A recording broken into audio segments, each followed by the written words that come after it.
All right, guys, we're back with another episode of Why United Country and Why United Country Double Creek Land and Homes.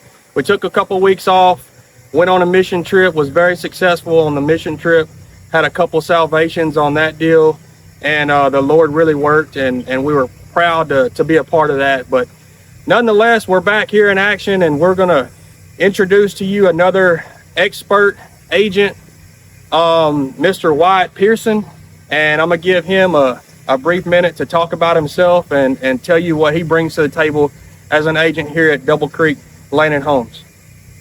First off, like you said, my name is Wyatt Pearson. Been in the poultry industry for about 5 years now. Started in the beef cattle, growing up, showed cattle, did the whole thing with 4-H and FFA. Once I got out of high school, went to Texas A&M, got my education in animal science production. Yeah. Kind of bounced around from Oklahoma to Texas, doing a lot of beef cattle jobs, mainly embryo work and AI tech stuff. Once I landed in Northeast Texas, obviously I fell in love with this place. I made it home. We made a lot of friends. Wife and 3 kids now. I mean, we jumped into it, got the poultry farm. It's been a blessing to us. Every day I can't thank the man upstairs more for what he's given and the opportunity that we have here. But like I said, going back into my history, we wanted to stay in the agriculture field, and this part of the world is agriculture. Sure. This is what it's about here. But I'm more than glad to answer any questions you got, Ryan. All right, well, we got 6 questions. The audience knows the deal.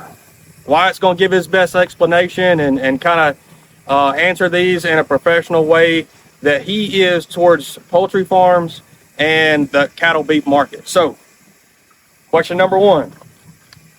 For people who don't know much about poultry farms, can you explain what your operation looks like and what type of chickens that you grow? Okay. I am a contract grower for Pilgrims out of the Northeast Texas complex in Pittsburgh.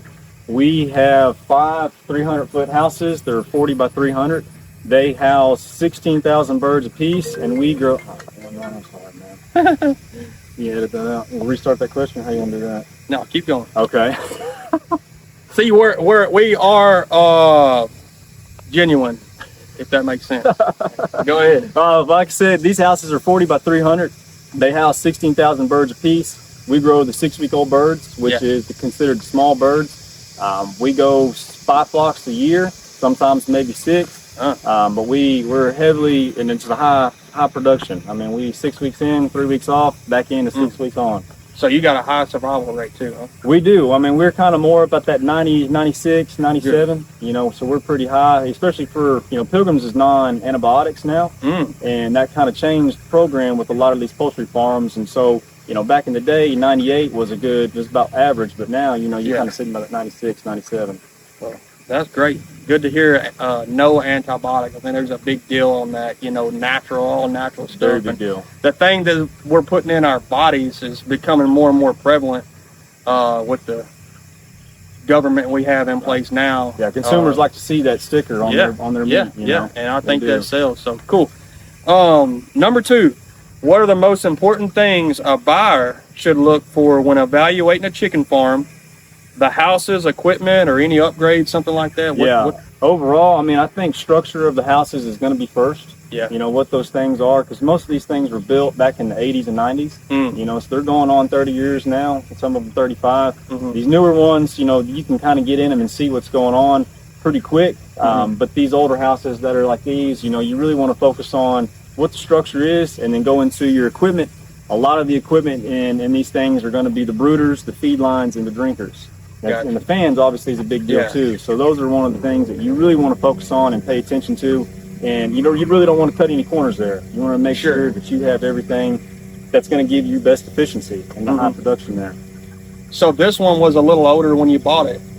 And so you were able to go through there and say, okay, these are the do's and the don'ts. So someone that may have an older farm and they want to sell it, you can kind of bring them up to speed like, hey, I have experience in this. This is where we need to be to get a top dollar. Cool. Yeah, and the integrator has a lot to do on dictating what kind of equipment you need. Okay. And especially when it comes to the drinkers, the fans, the lighting, that has a lot to play there. They have a kind of a stipulation and specs that you need to meet before. Gotcha. And you already know all that stuff. Correct. Yes. So There's no need to call pilgrims, you know, before an agent comes out. I mean, you can, as a whole, can go, look, I already know their specs. I already know what they want. This is where we need to be to get them up. Well, and I used to work for a company in Mount Pleasant, Farm Depot, and this company is known for doing the retrofits and the upgrades and sometimes even the construction on these houses. So knowing what it takes for these integrators, you know, I've been doing it for 3 years, and you know, so the experience there, I can pretty much walk in and tell you what they're going to need. Gotcha. Off the bat. Well, that's valuable information. Yes, sir. All right, go on to question number 3. What does a typical flock cycle look like, and what kind of daily work does it take to run a poultry farm successfully? Well, I think every flock starts the day you go out on the one before. You know, it's all about preparation and keeping your houses up to snuff and making sure things are working the way they are.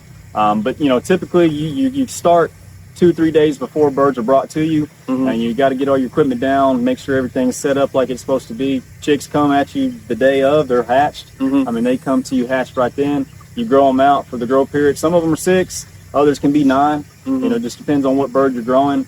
But you know, that's like I said, you go into this deal, you want to make sure all your stuff is working like it is. You know, your motors are turning on, your machines are opening and closing, you know, everything's greased, everything is working like it should. Right. And I like to tell a lot of people, you know, as a chicken grower, you're really not much of a farmer, you're kind of a glorified machinist. You kind of go in there and make sure your machines are operating, and you kind of just make sure the welfare of the birds is kept up. Sure. Well, I've seen the generator too. Yes, sir. So you got to maintain the generator, and you probably know a little bit about that too. Yeah. And you can go to a buyer, or if you're taking a buyer or a seller, and say, hey, this is what this is. It is adequate and it is sufficient to be a backup for this. And then most of the integrators, they want a certified electrician to come out and make sure things are done the correct way. Yeah. But I mean, daily maintenance, oil changes, oil filter, air filter, stuff like that you do to your pickup truck. Right, you know, you want to keep up with, you know, your stuff at your farm as well. Cool. All right, moving on to question number 4. For someone new to the poultry farming, what are the main factors that determine how much a chicken farm can earn each year? That's going to go into square footage. Okay. That's all going to kind of dictate on square footage. And, you know, you talk about cash flow, as long as what a farm can produce is what it's worth. Right. You know, and you really can't put a lot of value other than what it is, because everybody looks at it, it's a commercial business. You know, and that's what it is. But, you know, as far as square footage, that's going to dictate your cash flow and what your income is. Obviously, the more square foot you have, the more income and the higher your flock checks will be every year. Sure. Okay. Question number 5. What's the biggest financial mistake new growers make when they buy their first poultry farm? You've done this. Yeah. So the biggest mistake a lot of people do is cutting corners on their upgrades. You don't want to sell your farm short just to make it work on paper. Yeah. You know, and I'd say if you need those brooders, or if you need those fans, or if you need new machines, I would go ahead and do it up front. Because the worst thing you could do is go 3-4 years down the road and then have to pay out of pocket for that, you know, that equipment that you could have had the lender or the done help you out with. So you know a little bit about some government loans and grants. Yeah, FSA, USDA, you know, I've done a lot of those loans and helped a lot of people get into them that, you know, had experience or didn't have experience. Sure. It kind of goes into, you know, what your financial situation is, and also, you know, what kind of management roles you played as well. Right. Well, that's interesting that you say that, because, you know, you're able to get buyers and sellers and bring them together and create a deal with grants and money that they may have or may not want to spend, and kind of integrate it into a deal where, well, you need to do this or you need to do that, but we can get financing or a grant to do it. Right. Well, that's a lot of value to a seller, and even a buyer, knowing that, well, we can get this, and I know that it's going to get upgraded, and Wyatt can help me find some money that I don't have. That's valuable. There's a lot of value there. So, you know, a lot of people kind of see that as, you know, an added plus, to where, you know, you go into this thing, and, you know, if the government will help you pay for half of it, you know, another commercial lender will take the other half. You know, it works for a lot of people. Right. I know the cattle market right now is just, it's hot. It's great. It's up. You know, so when you do a little bit of that, I'm looking back here, and they're all laid down over there. Yeah, they're all in the shade because it's hot out here in August. It's August. Yeah, it's hot. But we touch a little bit. We run more of the registered cattle now, and not so much as the commercial. Okay. But we do registered beef masters. You know, I like to help kids out. I grew up showing cattle myself. Come from a family that wasn't, you know, upper class by any means, so I know what it's like to know, you know, I can afford what I can only afford. But you know, there's a lot of kids around here that want to participate but might not have the money. You know, I'd like to help people like that the most. Right, man, that's great. You know, just I always think giving back is always a plus. You know, well, like you said, I know what it's like to be in those shoes. Sure. You know, I want to help people that I know, because I'd love to help when I was that young. Right. So I like to look for kids that really need it and appreciate it at the same time. Very nice. You know, I showed goats growing up, but I don't think it's near the work it would be one of these things. It's a little bit longer timeline with those. Yeah, a little bit longer. Yeah. Oh, a little bit bigger of an animal at the same time to manhandle.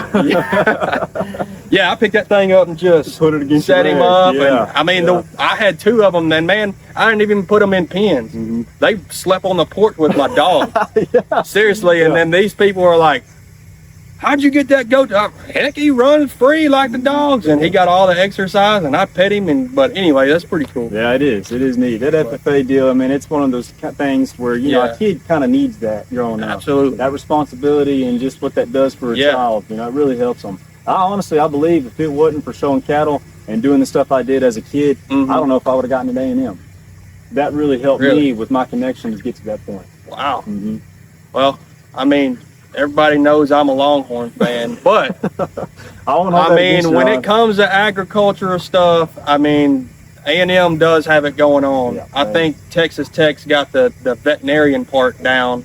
Yeah, I mean, there's kind of a rival there from Tech to A&M. Yeah, there is. But it's a good program, and when you get into when you talk about ag, I mean, it is a good program. I have to give. I couldn't put a maroon shirt on, but you know.